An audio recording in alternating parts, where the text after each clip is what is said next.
44항 여쭈겠습니다. 이건 뭐 지난 다른 재판에서 여쭤봤었던 건데 다시 한번 여쭤보겠습니다. 그 경호처 비합헌 통화 내역에 의하면 그 조지호 경찰청장과 통화 중이던 12월 3일 22시 32분 18초경에 그 증인의 비합헌으로 김용현 전 장관이 전화를 하기 시작했고요. 22시 32분 26초, 그러니까 8초 후에 증인께서 전화를 받고 약 20초간 통화한 사실이 있는데요. 혹시 어떤 통화를 했는지 기억이 나십니까? 지난번에도 말씀드렸지만 저는 김용현 장관님으로부터는 그 계엄 선포 전에, 계엄 당일날은 계엄 선포 전에 전화 받은 그 기억밖에 사실이 없습니다. 제가 수사기관에서 조사를 받을 때부터 일관되게 제가 말씀을 드린다고 생각이 됩니다. 아마 이제 검찰 수사 이후에 이제 경호처 비합헌 통화 내역이 확보되면서 이제 증인과 김용현 전 장관의 통화 내역이 확인돼서 여쭤보는데요. 기억이 없으시다 이 말씀인 건가요? 네. 이 시각을 보면 이제 비상계엄 선포 직후 이제 증인이 경력을 국회에 배치하던 상황인데요. 그 삼청동 안가에서 지시한 대로 김용현 전 장관이 비상계엄이 선포되었으니 뭐 국회를 전면 차단해달라 이런 취지의 얘기를 한 통화는 아니었습니까? 그 전화 김 장관님부터 전화 받은 기억 자체가 지금 나지 않습니다. 알겠습니다. 나머지 생략하고 47항 바로 여쭈겠습니다. 그 경호처 비하 통화 내역에 의하면 12월 3일 22시 43분 그러니까 14초경 증인의 비하폰으로 김용현 전 장관이 전화를 걸었고요. 증인께서는 22시 43분 24초경 10초 후에 전화를 받아서 약 51초간 통화한 사실이 확인되는데요. 이때도 어떤 통화를 하셨는지 기억이 나십니까? 예, 그 두 번의 통화가 사실 기억이 없습니다. 예. 제가 비합헌 내역에 대해서는 대통령님 전화 오신까지 제가 다 말씀을 드렸는데, 그 김용현 장관님 전화는 제가 그 계엄 선포 전에 받았던 그 부분만 기억이 선명하고, 그 나머지 부분도 지금 검사님 말씀하신 시간대가 과연 그 시간대 뭐가 있었나 이런 걸 제가 생각이 들 정도로 사실 기억이 없습니다. 네, 알겠습니다. 48항 바로 여쭈겠습니다. 그 12월 3일 22시 35분경 증인의 지시에 따라 국회 외곽에서는 이미 국회 1, 2문에 배치되어 있던 56 기동대를 비롯한 6개의 경찰 기동대를 국회 출입문에 각각 배치되었고요. 국회 내부에서는 국회 경비대 소속 경찰관들이 배치가 시작되어서 22시 45분경 그 배치가 완료된 것은 맞죠? 정확한 시간은 제가 알지 못하고, 정확한 시간은 제가 알지 못하겠습니다. 2024년 12월 3일 22시 45분경 증인께서는 조지호 경찰청장에게 전화로 국회 내외곽의 6개 경찰 기동대에 국회 경비대 소속 경찰들이 배치 완료되었다. 이런 취지의 사실을 보고한 적이 있으십니까? 그때가 몇 분입니까? 22시 45분입니다. 그럼 47분 전이니까 그때는 조지호 청장께서 전화가 오셨던 걸로 오셔서 그런 상황을 물으신 걸로 기억이 됩니다. 그때 혹시 조지호 경찰청장님과 어떤 대화했는지 기억나십니까? 이제 비상 상황이 되었으니까 어떤 그 배치했던 그 국회에 대해서 안전 조치를 강구하고 시행하라는 그런 내용의 말씀이 있었던 걸로 기억합니다. 국회 안전 조치를 하겠다 그렇게 기억하신다 그런 말씀. 안전 조치를 취해야 되겠다. 알겠습니다. 조금만 마이크 가까이 대고 좀 말씀해 주시죠. 죄송합니다. 저희가 속기를 해야 되는데 안전 조치를 취해야 되겠다고 그렇게요. 말씀하신 걸로 기억합니다. 죄송합니다. 계속하시죠. 그럼 이 대화에서 증인께서는 그래도 이제 국회에 이제 이미 경찰 기동대 배치가 완료되었다는 취지로 조지호 경찰청장에 보고했고, 조지호 경찰청장은 뭐 필요한 안전 조치를 취해야 되지 않겠느냐 이런 얘기가 오갔고, 그 자리에서 국회의 출입을 전면 차단하기로 서로 동의가 된 것은 맞습니까?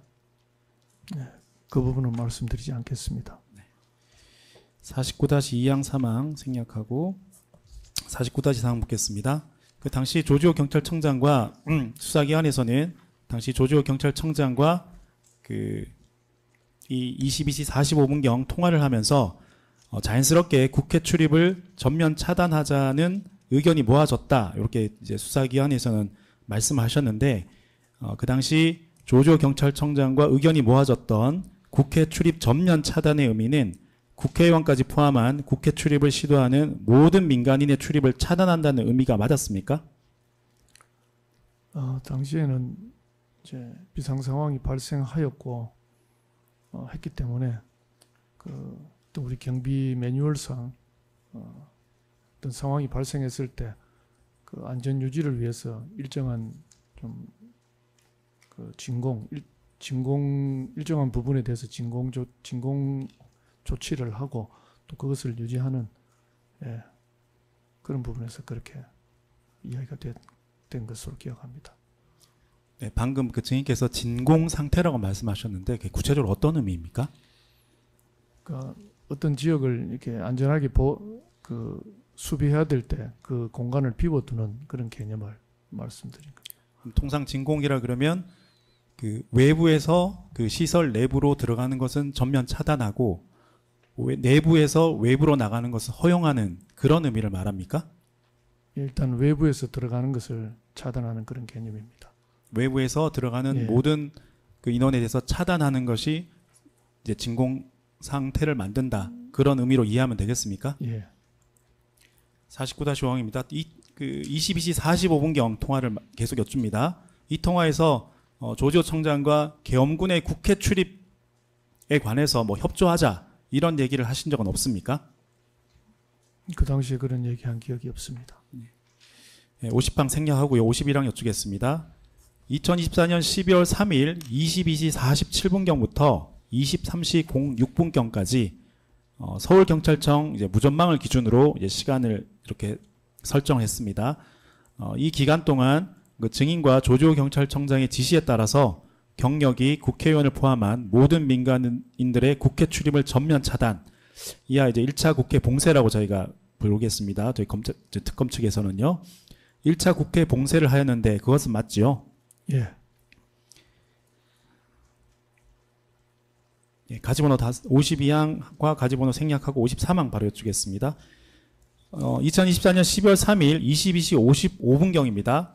그 국회경비대장 목현태와 서울경찰청 경비과장 박주연이 전화 통화를 하는 과정에서 그 박주연 과장이 목현태 대장에게 국회의장 의원실의 국회 출입을 차단하라 이런 지시를도 했는데요. 이것 또한 증인의 1차 국회 출입 차단 지시에 의한 결과가 맞습니까? 당시 제가 국회의장님 동선은 인지하지 못했습니다만 결과적으로 그렇게 됐다고 생각합니다. 54항입니다. 12월 3일 23시 07분경부터 있었던 이제 국회의원 등 일시 출입 허용 관련해서 여쭈겠습니다. 12월 3일 23시 07분경부터 23시 37분경까지 국회의원, 국회 출입증을 가진 사람에 한하여 국회 출입이 일시 허용된 사실이 있는데 조지호 경찰청장도 동의하거나 승인한 내용이었나요? 예, 제가 그 전에 전화로 건의를 드렸고 그렇게 하는 게 좋겠다고 말씀하셨습니다. 55항과 가지번호 생략하고 56항 바로 여쭈겠습니다.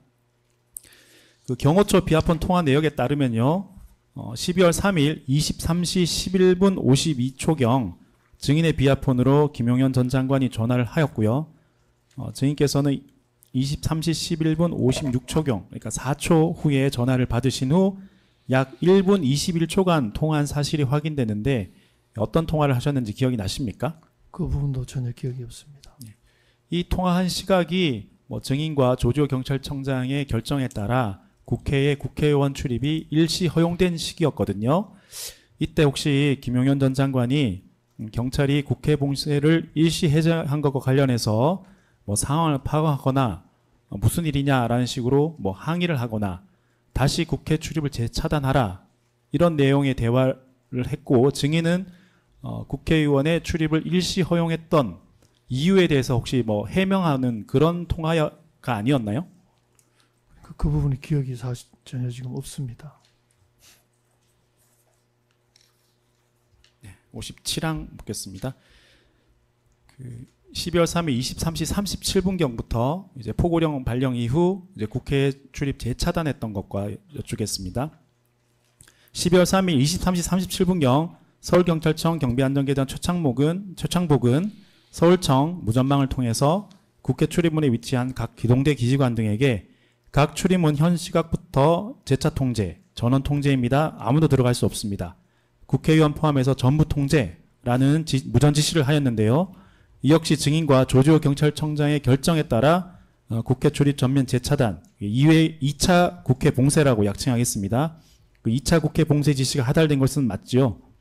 예.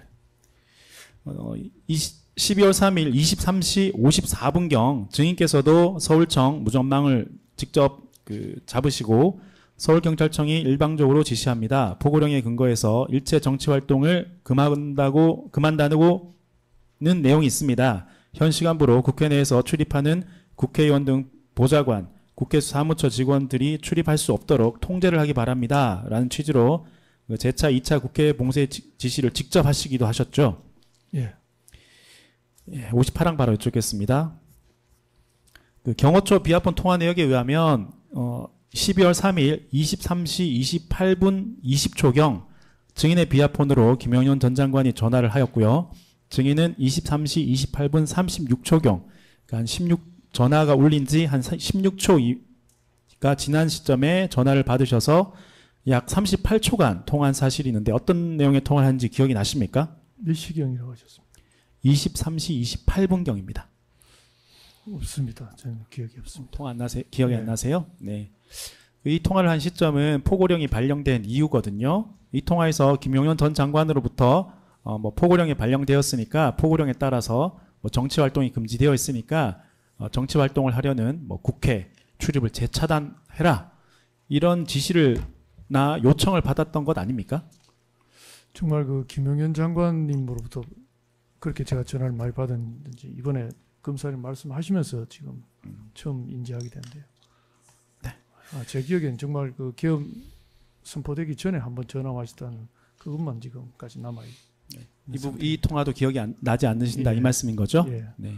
제가 그날 많은 전화를 받고 무전하고 이런 그런 것과 좀 연관이 있는지, 사실 그 이후에 제가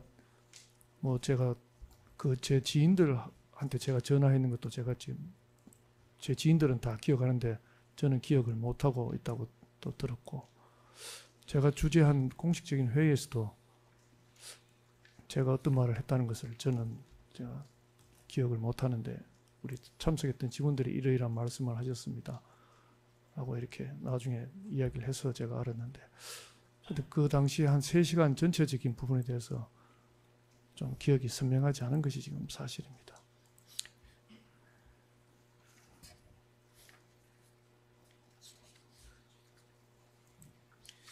58-2항 3항은 생략하고 이제 제가 추가로 그냥 하나 여쭙게요. 그 증인께서는 그 2차 국회 봉쇄에 지시를 하게 된 경우에 대해서 어떻게 말씀하셨냐면, 헌재든 검찰 수사 단계에서든 어떻게 말씀하셨냐면요. 그 서울청으로부터 그 오부명 서울청 공공안전 차장이 본청의 지시입니다. 국회를 재차단하랍니다라는 그 보고도 받았고, 증인께서 직접 조지호 경찰청장으로부터 전화를 받아서 포고령이 발령되었으니 국회 출입을 재차단하세요라는 말도 듣고 이제 국회를 재차단 지시를 내렸다는 건데요. 이것과 관련해서 혹시 조지호 경찰청장으로부터 대통령이나 김용현 전 장관으로부터 연락을 받아서 이런 말을 전달한다, 이런 취지의 얘기를 들으신 적은 없습니까? 기억나지 않습니다. 그 부분.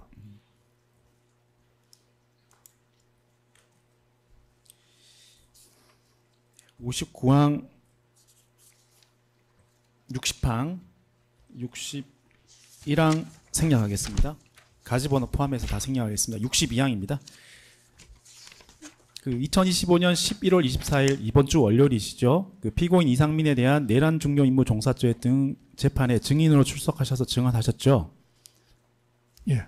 그 재판 그 증언 과정에서 그 기동대 경력 증언 지시와 관련해서 이렇게 증언하셨는데요. 제가 증인께서 12월 3일 23시경 그 무렵에 그 기동대 경력 증원 지시를 하였는데 그 무렵 조지호 경찰청장께도 경력 증원 관련 보고를 하고 조지호 경찰청장도 뭐 승인하셨다. 이런 취지로 증언하셨는데 그 증언 내용이 사실이 맞습니까? 지난 월요일 날. 네네. 예. 경력 증언도 증인께서 혼자 임의로 그 지시하신 것이 아니라 조지호 경찰청장과 협의하거나 승인을 받고 경력 증언 지시를 하셨다는 증언인데 그것이 맞다는 거죠? 예, 그 당시에는 제가 기억하기로는 그 국회의원 출입을 허용하고 있을 때로 기억합니다. 우리 경비 안전계장이 그러니까 국회의원 출입을 허용하고 난 이후에 기동 단장들에게 이제 전화를 돌리기 시작을 했다고 합니다.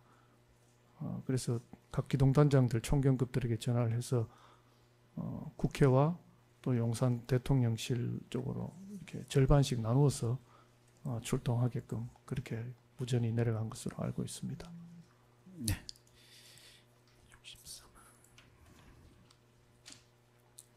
63항, 64항, 65항 생략하겠습니다. 66항. 네, 이건 제시하면서 묻겠습니다.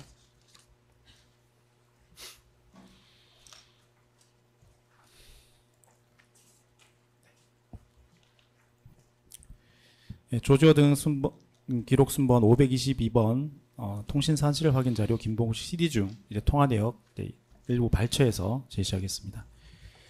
그 비상계엄 직후 증인의 통화 내역인데요. 이거를 보시면 이진우 수방사령관과 2024년 12월 3일 22시 30분경부터 12월 4일 01시경까지 8회 통화한 사실이 확인되는데요. 내역상은 이제 시트가 9개 있지만 그 12월 4일 01시 04초경은 이제 통화가 안 된 걸로 봐서 총 8번 통화한 것으로 확인되는데 증인의 기억도 그렇습니까? 예, 그렇습니다. 증인께서는 검찰 7, 8회 이제 피의자 신문을 받으실 때 12월 3일 23시 30분경부터 12월 4일 01시경까지 이진우 수방사령관과의 한 6번의 통화는 계엄군의 국회 출입 협조를 위한 통화로 기억한다라고 진술하셨는데 그 진술이 사실입니까? 예, 다시 한번. 그 23시 30분부터 예. 12월 4일 01시경까지의 이진우 수방사령과의 통화 내용이 어떤 내용이었냐면 그 계엄군, 그러니까 수방사 계엄군이 국회 출입을 하는데 좀 협조해달라라는 그 이진우 수방사령관의 협조 요청 관련 통화였다라고 이제 검찰 7, 8회 조사 때 말씀하셨는데 예. 그 진술이 맞습니까? 사실입니까? 예. 66-2항은 조금 바꿔서 묻겠습니다. 자, 증인과 그 이진우 수방사령관의 그 12월 3일 첫 통화는 22시 30분인데요. 그리고 그 다음 통화가 23시 07분경이고요. 그 다음 통화가 23시 30분경입니다. 혹시 22시 30분이나 23시 07분경 이 통화에서는 뭐 수방사 계엄군이 국회 경내로 들어갈 수 있도록 좀 협조해달라 이런 취지의 요청을 받지는 않으셨습니까? 저게 8차례이기 때문에 제가 개별적인 통화 내용은 다 기억하지 못하고 첫 번째 전화에서는 본인들도 출동한다는 그런 내용이었던 것 같고 그 뭐 개별적으로는 다 기억하지 못합니다만 전체적으로는 좀 국회로 들어갈 수 있게 협조를 해달라는 그런 취지로 기억하고 있습니다. 네, 알겠습니다. 67항 여쭙겠습니다.